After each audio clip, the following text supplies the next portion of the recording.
And so this is Masterclass on April 15th. And today we were theoretically going to do Isaiah 46 to 55, but we're actually going to start with Isaiah 45. We're going to go a chapter back.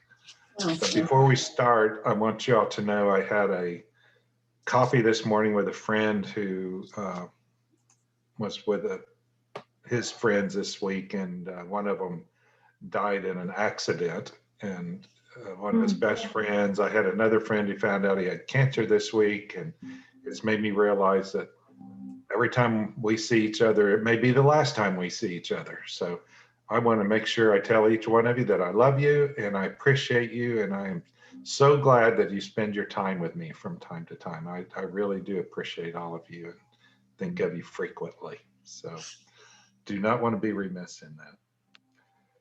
So as we start in Isaiah 45, before we do that, I want to give you some time frames again, as we often do.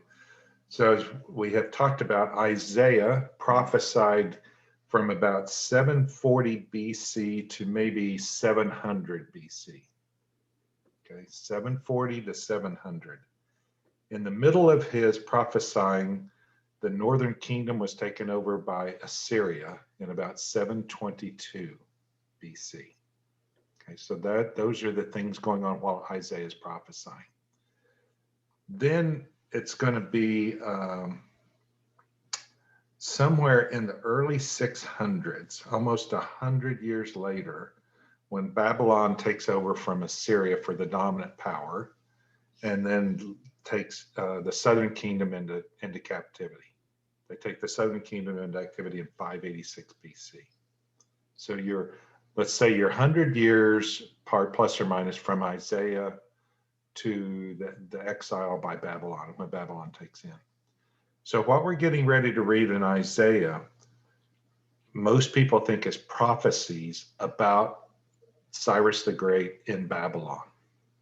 So these are prophecies that are going to happen 100 years later, and or about things that are going to happen 100 years later. So that's what's going on. You will find some people who believe part of the book of Isaiah is written much later and has to do with that.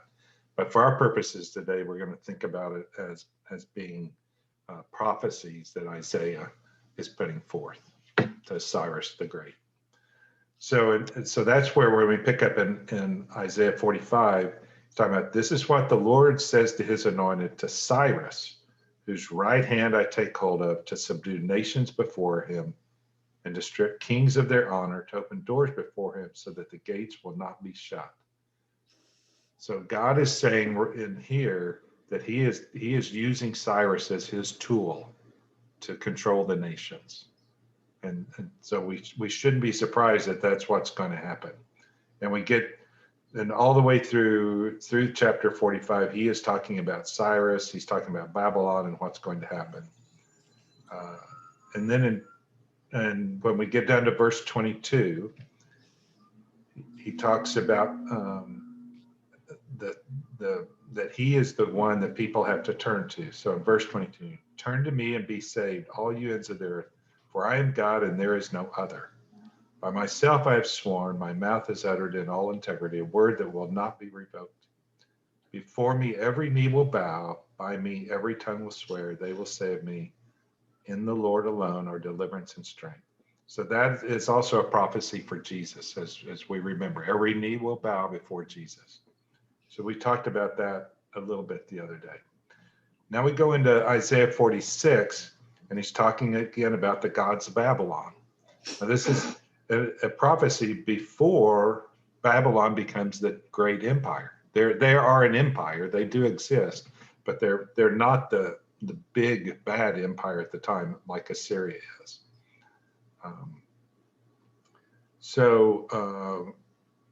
He talks about the gods, and one of the things I like in verse 6, some pour out gold from their bags and weigh out silver on their scales.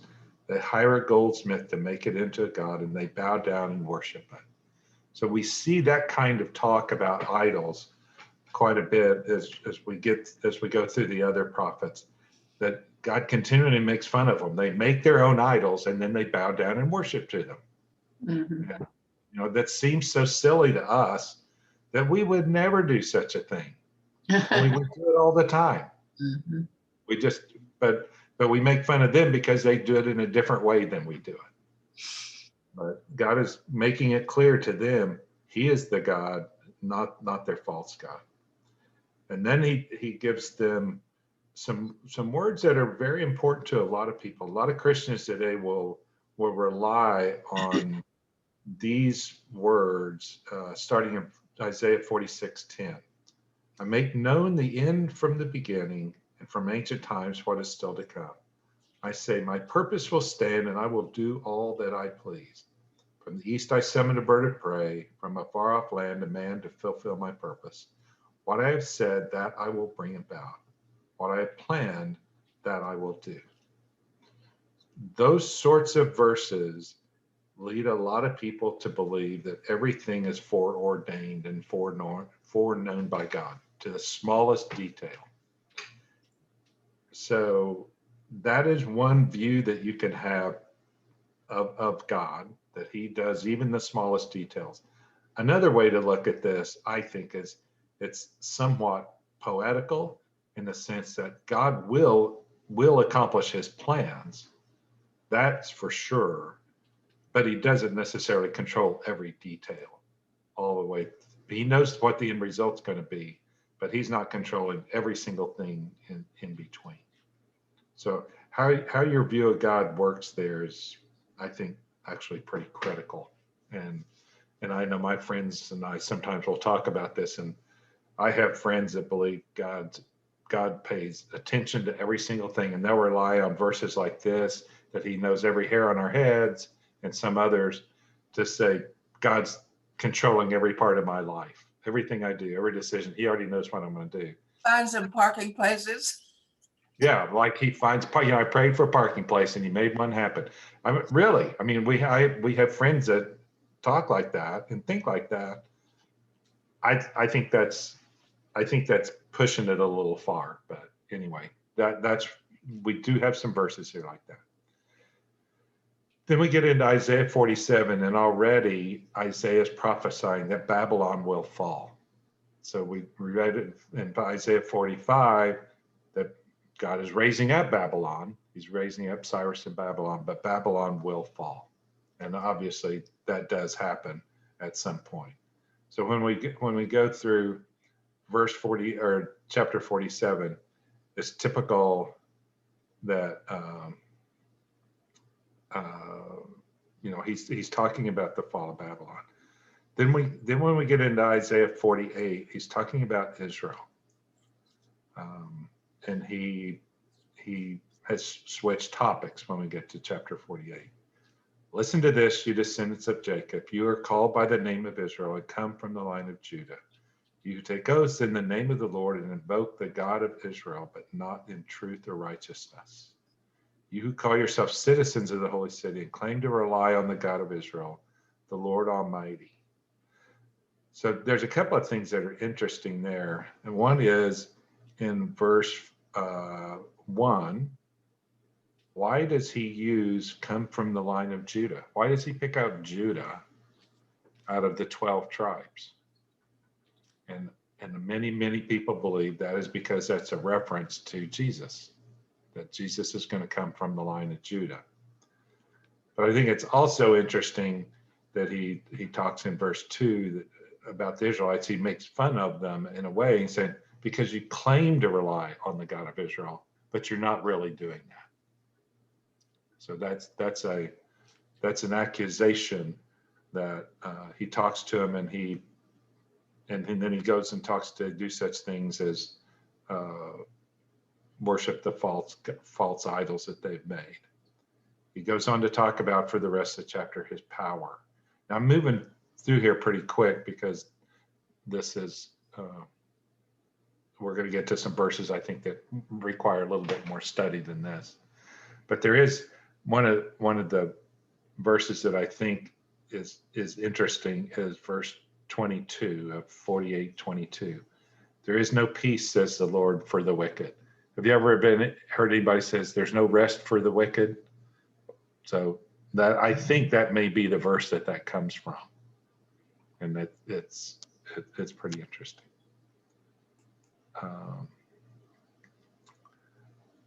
When we get to 49, then in my Bible and in a lot of Bibles, now we're switching to the idea of the servant of the Lord. And this is going to get tricky. So I'm going to give you my opinion about what's getting ready to happen. And we talked about the servant of the Lord a little bit the other day. I think sometimes when he's talking about the servant of the Lord, he's talking about Israel. And sometimes he's talking about the servant, meaning we say that's going to be Jesus. So I think this flips back and forth between an individual, the Messiah, and between the country of Israel. And so it's hard to really determine sometimes which one God's talking about when he comes through here.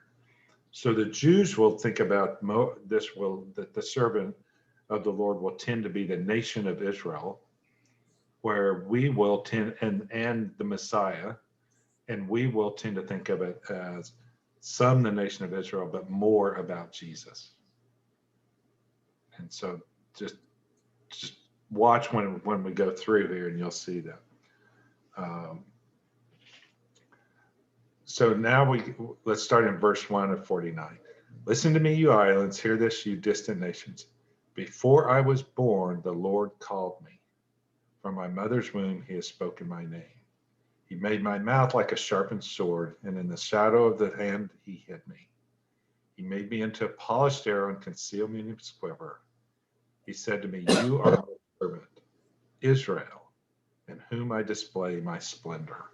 So from there, you would think he's clearly talking about Israel, but it also, as you keep reading, that also looks like it's a person, because if we get to verse 5, and now the Lord says, he who formed me in the womb to be his servant, to bring Jacob back to him and gather Israel to himself, for I'm honored in the eyes of the Lord.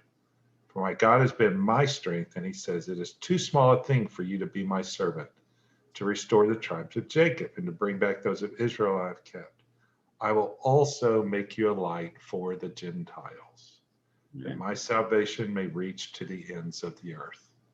So we will read that, the Christians will read that as being, he is talking about Jesus, who will be the light to the Gentiles and bring them back. Okay.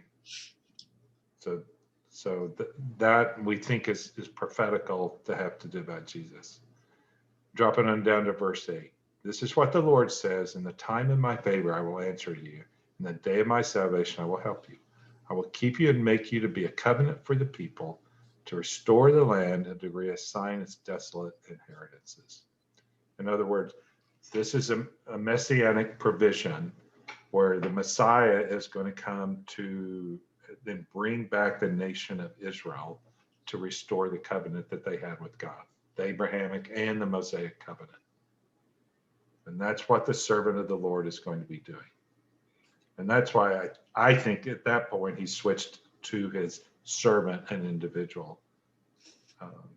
Having to get through that. So we will see that kind of language all the way through this. And then when we end up, as we go into 50, he continues talking about the servant's obedience. And I want to get down to verse 6 in Isaiah 50. I offered my back to those who beat me, my cheeks to those who pulled out my beard. I did not hide my face from mocking and spitting. So again, a prophetical verse, we believe, for Jesus when he goes through his beatings on the night before his crucifixion. You see those kinds of things for the servant all the way through. So I'm going to take a pause here. Does anybody have any verses that they specifically want to talk about up through Isaiah 50, from 46 to 50? If you do, I want to get to them. I've gone through here pretty fast because we have lots more interesting things to see in the next 5 chapters. All right, then I'm going to pick up in Isaiah 51. Now we're talking about eventually we will have salvation for Zion. Zion is the code word for Israel. Remember, Zion was the mountain in Jerusalem. So when he talks about Zion, he's looking for that. And I especially want to go to verse 6. Lift up your eyes to the heavens, look at the earth beneath. The heavens will vanish like smoke. The earth will wear out like a garment, and its inhabitants die like flies. But my salvation will last forever. My righteousness will never fail.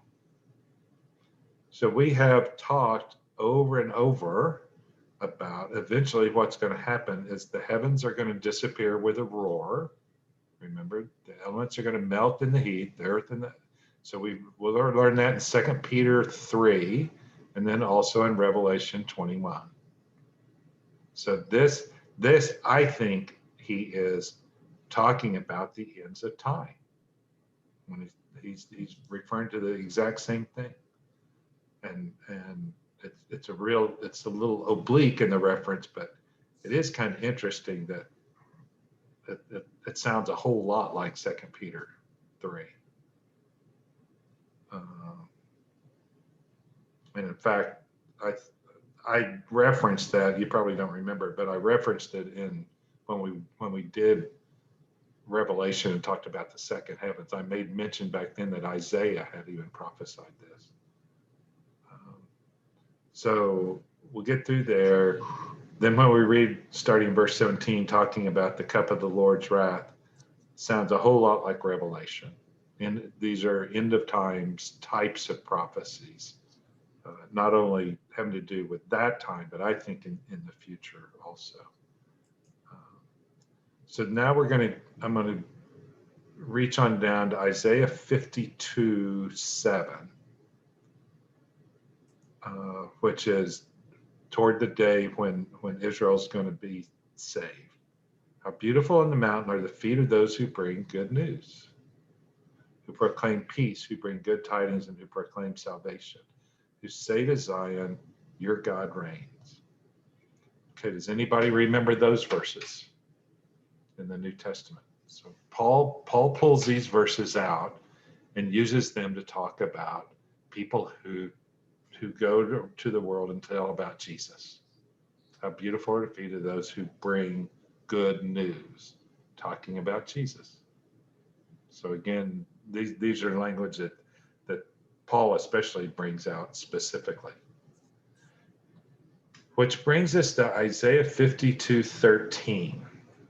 And Isaiah 52:13 on down into 53 are some of the most famous passages that we have that talk about the Messiah, and more specifically about Jesus.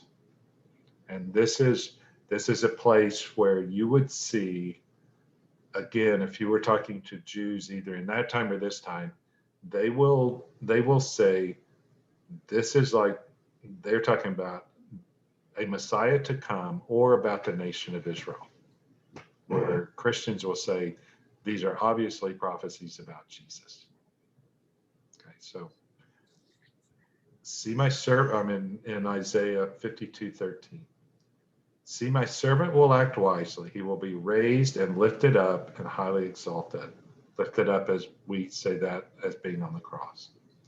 Just as there were many who were appalled at him, his appearance was so disfigured beyond that of any human being, and his form marred beyond human likeness.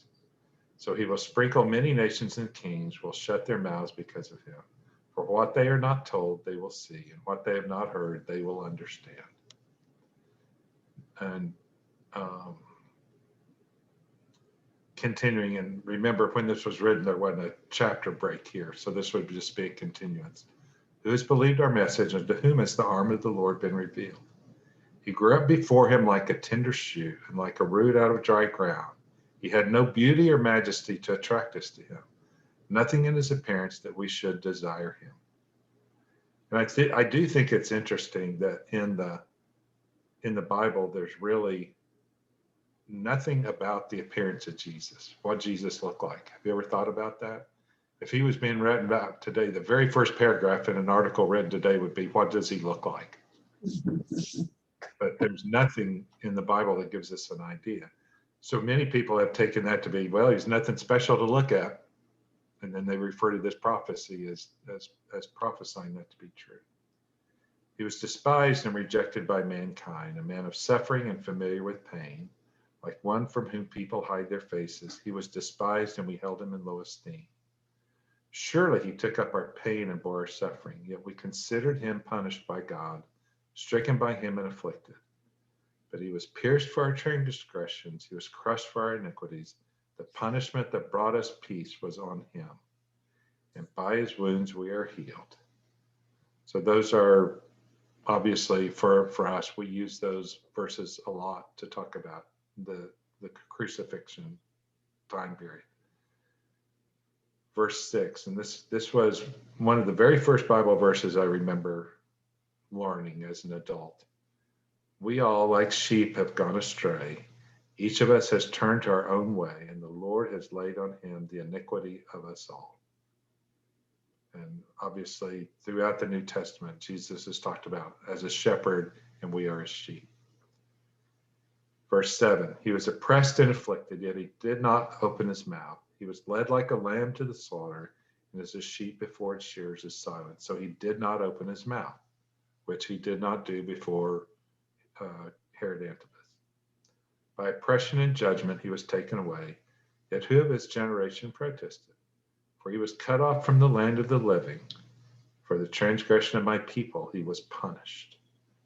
He was assigned a grave with the wicked and with the rich in his death, though he had done no violence, nor was any deceit in his mouth. And that's the verse that's talked about and referred to when Jesus was given the grave of Joseph of Arimathea, about the rich. Then I'm going to go ahead and read verse 12. Therefore I will give him a portion among the great, and he will divide the spoils with the strong, because he poured out his life into death and was numbered with the transgressors. For he bore the sin of many and made intercession for the transgressors. So if we were to go find verses in the Old Testament that prophesy about Jesus being the Messiah, we would rely a lot on Isaiah 53, just as the writers of the New Testament did. And that's one of the reasons Isaiah is one of the real popular writers for the New Testament, writers to quote. I've always wondered if you remember, the very first thing Jesus does after his ascension or after his resurrection, who is the first people he meets? Does anybody remember? The women. Wasn't it the women? Women. And then where does he go next? Road to Emmaus. The Yeah. road to Emmaus. Good, Ladetta. And what does he do with the two people on the road to Emmaus? Well, he hides his identity, number one, Right. but then he teaches them all the Old Testament prophecies. And Right. what they said about him. That's Yes. exactly right. Yeah. So this is, I think it's interesting. Wouldn't it have been fun to know which verses he picked? But I envision that he would have picked Isaiah 53 Yeah. and said, okay, let's just take Isaiah 53 for an example. Just kind of look familiar because the two on the road to Emmaus look like they would have been very involved in the death and crucifixion and the resurrection of Jesus. So now we go to Isaiah 54 and the future glory of Zion. I didn't find any verses in there that I found especially important other than eventually Israel's going to be vindicated and brought back. And Isaiah 55 is kind of the same thing. Although in Isaiah 55, and I want to make sure, yeah, I'm in the right chapter.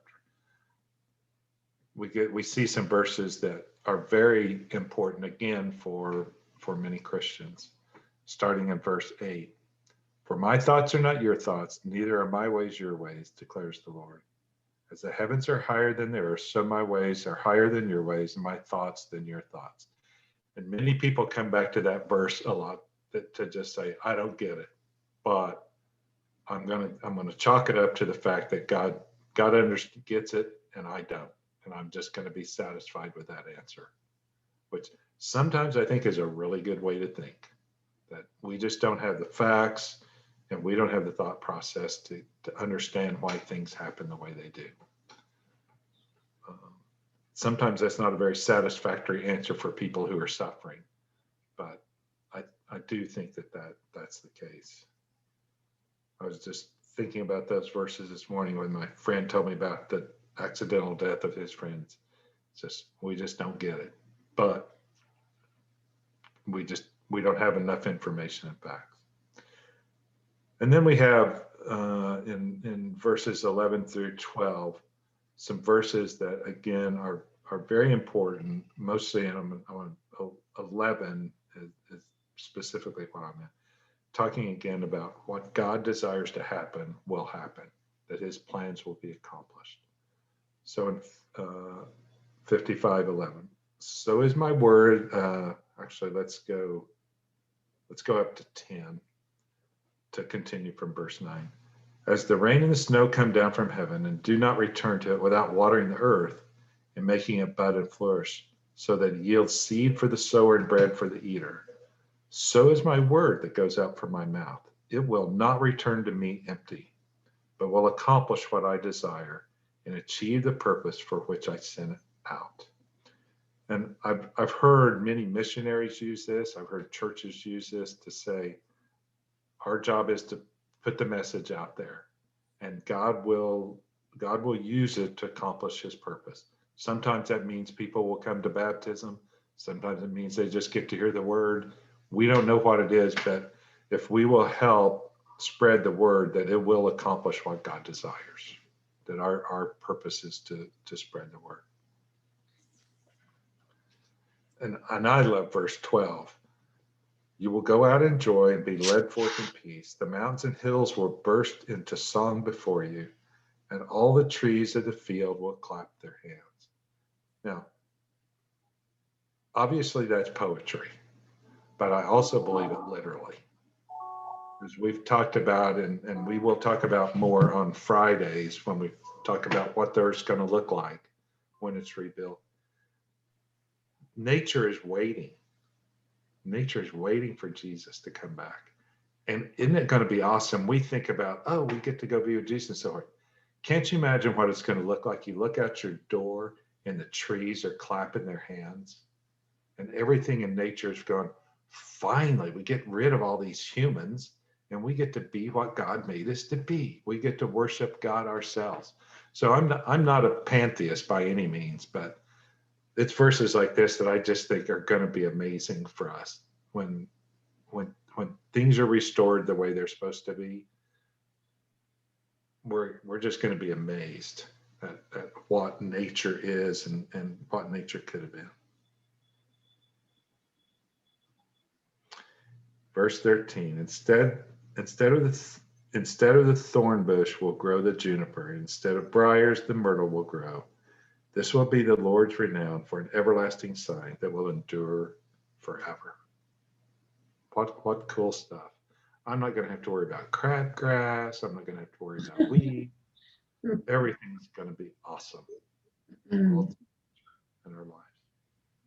So that gets us through Isaiah 56 or 55, and we will pick up with Isaiah 56 Monday when we do that. So hopefully y'all can join us then, and we're getting close. I would suspect we will wrap Isaiah up Monday. We'll do 56 through 66 because that's the last verse.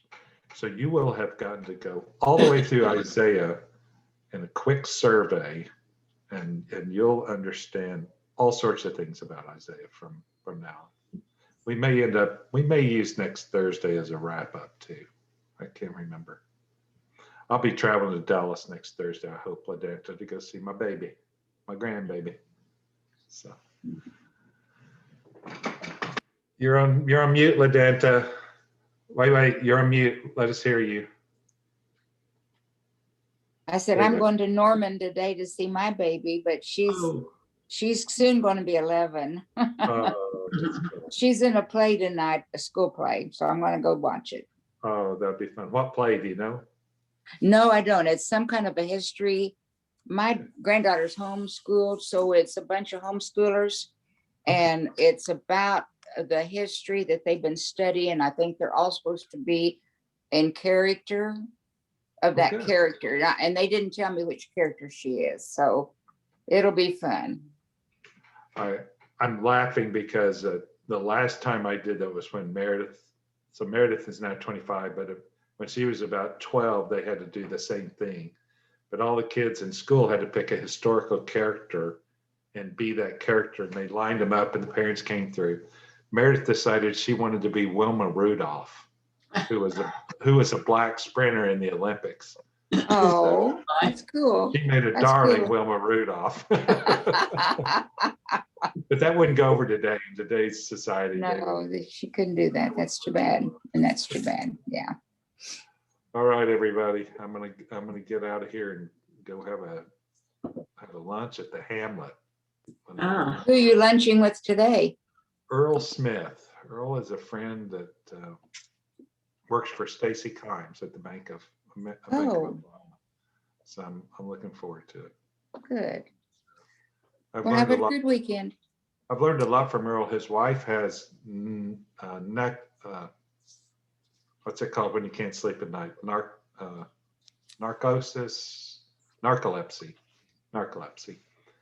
And I have gotten to see what a world looks like when you have a wife that can't sleep. How do you trust her with your kids? I mean, she'll be just walking and she can fall asleep when she's walking. And Wow. then be up all night long, and it's been a learning experience to see how people exist. And it makes me more and more thankful for good health and good family. We are all very fortunate.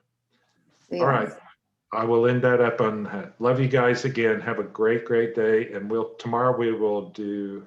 I think it's chapter 11, but I'll have to make sure. Yeah. Surprised by Hope. So Okay. we'll look for that. All Okay, right. Love bye-bye. you guys. Bye-bye. You. Bye.